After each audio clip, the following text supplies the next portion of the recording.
السعادة لا تكون إلا من عند الله. من الذي يملك السعادة؟ الله. ربما بعض الناس ترى عنده ملايين بس مو سعيد. السعادة بيد الله، يعطيها الله عز وجل من كان قلبه معلق به سبحانه وتعالى.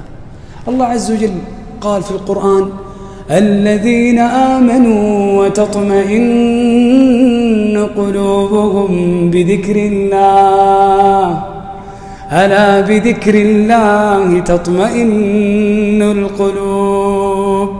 يعني بغير ذكر الله تتعس القلوب وتمل القلوب، كما أخبر ربي عز وجل: ومن أعرض عن ذكري فإن له معيشة ضنكا. وإن كان عنده ملايين، ولست أرى السعادة جمع مال